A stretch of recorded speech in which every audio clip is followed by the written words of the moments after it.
engaged, let me introduce to you Rich Cooper.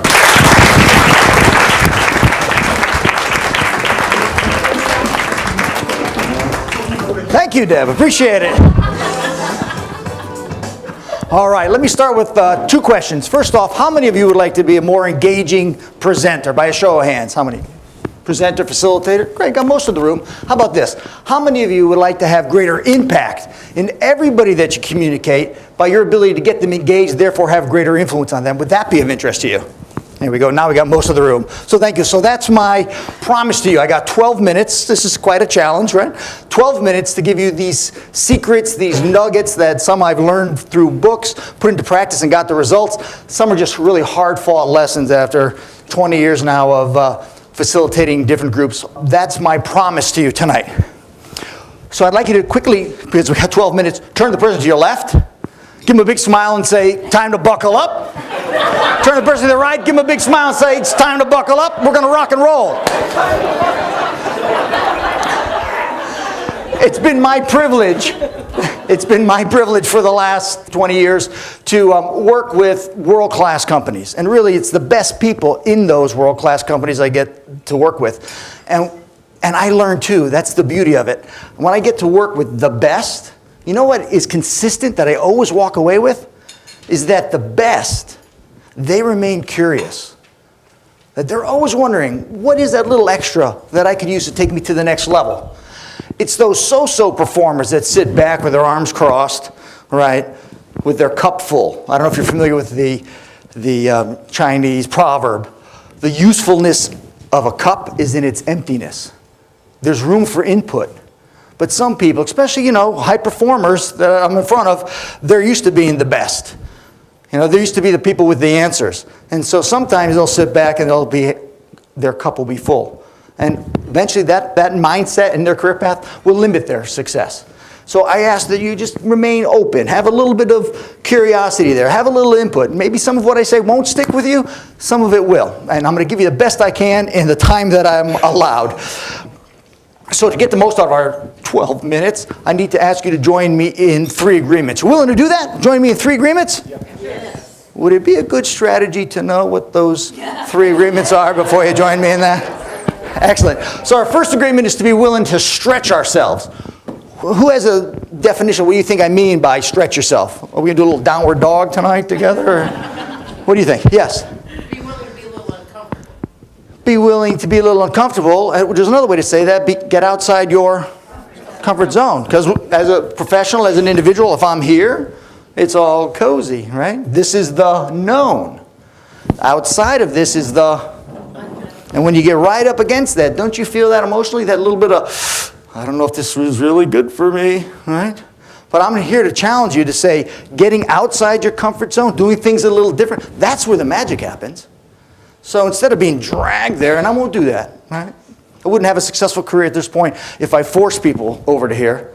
But I ask you to be open. That's the agreement, to be willing to do things a little differently than you normally do it. Sound good?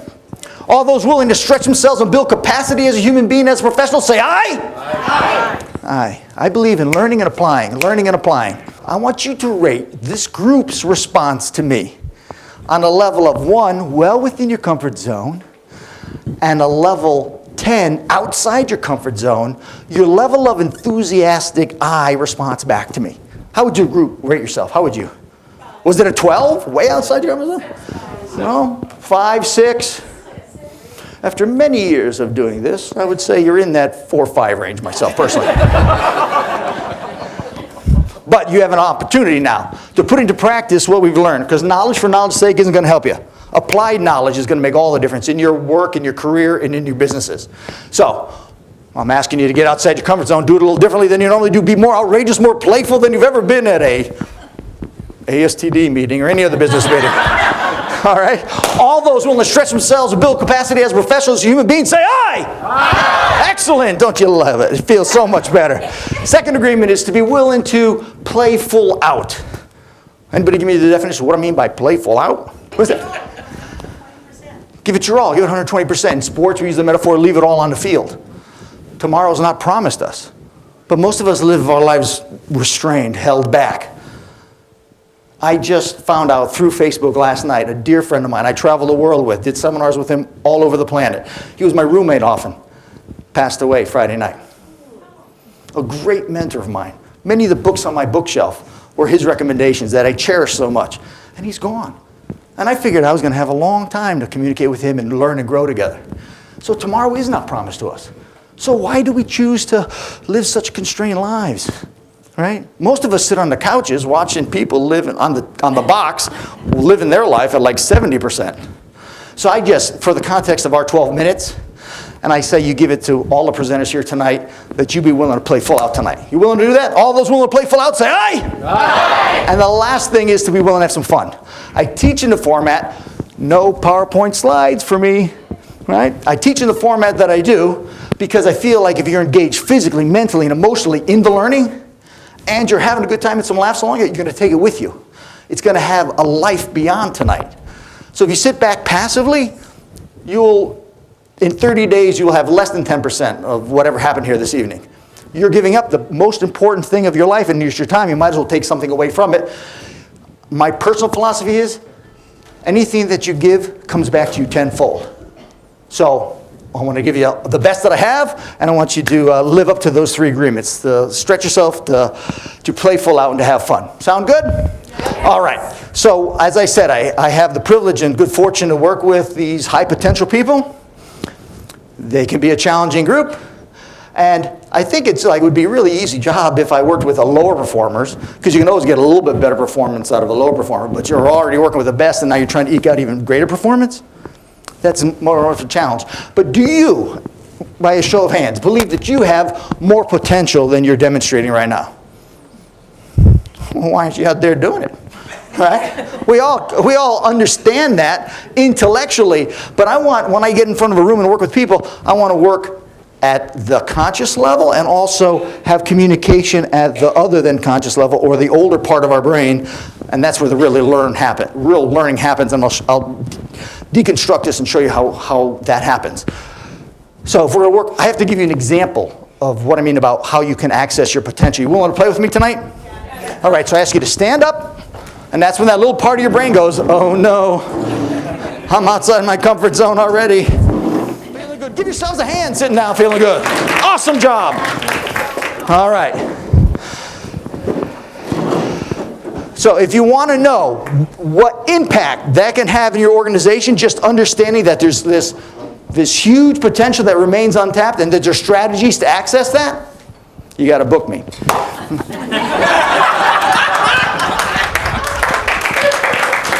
Thank you and good night. No. On your tables, you'll see that there's a form there. I'm going to take you very quickly. I am now going to deconstruct what I just took you through so you understand the methodology. The number one thing, we all know this, you got to blank your audience. And I'm asking you to write it down there because there's a lot of neuroscience. It's a proven thing that if you're engaged in the learning and you're writing, it develops different synapses to that information so you have access to it. I want you to have access to this before you leave, right? Not just entertainment, but education that's wickedly entertaining. So you got to know your audience. Know your audience. You got to know who. So I spend a lot of time up front figuring out who I'm going to be in front of so I can gear my material. And typically I'm working, without a slide show to follow me through. I'm going by the pulse of the room. And I go, not just know, but I go /love your audience. Because you got to love your audience. Because I believe I have one chance to touch the lives here in this room. You never step in the same stream twice.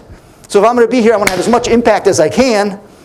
And so I want to know about this group, and luckily I've been a member here forever, so I know you pretty well, and thank you for the opportunity. Second thing, open with compelling questions. Fill in the blank. Questions.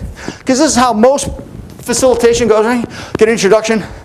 Hi, my name's Rich Cooper, and I've been the president and founder of LEAD for the last 17 years, and blah, blah, blah, blah, blah, blah, blah, right? But what I want to do is reach out into your minds and grab your attention.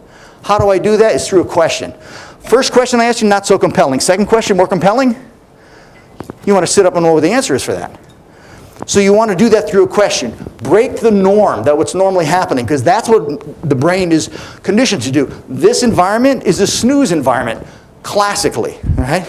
We come in, sit there, there's a talking head up there. There's that. So how do you break that? You have to, when everyone zigs, you got to zag, because your brain, the old part, the part that keeps you alive, that makes us successful as a species, is always looking for the difference. What's not right here? Let me pay attention to that. So use that part in your training. Most people develop training for this piece, the front piece, the frontal lobe, the cerebral cortex, the knowledge base. No, but we want to drive the learning deeper so they're paying attention. So then that is available. The front of the brain's getting the information. So the other thing is I stated a BFC. Big, fat claim. I said in the next 12 minutes I'm going to teach you this, you're going to have an impact, this and that. So people sit up and say, oh, you think you are, huh? You think you can do that? They get curious. They'll sit up and they'll pay attention. Next thing is sweep the legs of resistance up front and directly. I normally do it 3 or 4 stories, metaphors, and I think someone will speak on stories tonight, and it's a very powerful way to bond with the group. But sweep the legs. When I said I work with high potential people, I know that the resistance is, hey, if you were really good, you'd have a job like I do. Why are you consulting, right? So I know that resistance in the group. So I talk about high potentials always having a little bit open. So now they're going to say, I'm not one of those dumb low performers with my cup full. I'm going to really be curious about what this guy has to say. So that's the science behind why I put that in there. And I do 4 or 5 of those. I set the standard, the code of conduct. I said 3 agreements. I normally do 5 agreements. But I'm limited on time. So you set the standard and then you live that standard. I can't ask you to have energy if I don't have it myself. Then I give them an experience. So I make the learning relevant. This whole thing, was that pretty powerful? Yeah. So we could talk about potential all day long, but until you realize that, man, I'm not nearly touching what I have inside me. Now it's real. Now I'm going to sit up and pay attention, because how do I access that? Number 7, humor is a powerful tool like the Force. One must use it wisely. You have to be able to be intelligent enough and have enough sensory acuity of when it's ready, when you can do it, and when you can't. Right? You weave it in there, but that is something that can either make you bond instantly with a group or can kill you in front of a group.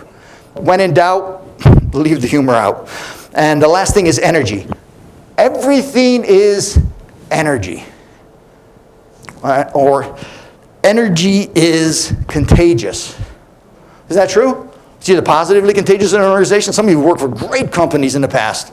Some of you work for sucky companies, right? And that suckiness kind of goes around and around and around. Everybody walks in with with the coffee mug in the morning, right? So you know what that's like. So why don't be the force for good, right? Bring the energy into the room.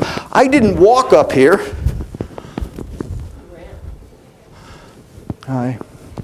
For the next 12 minutes, I'm going to stimulate you with all these, right? You'd be like, take this guy out of here, right? So if you have that energy, because again, the brain is looking like, what's this quick movement?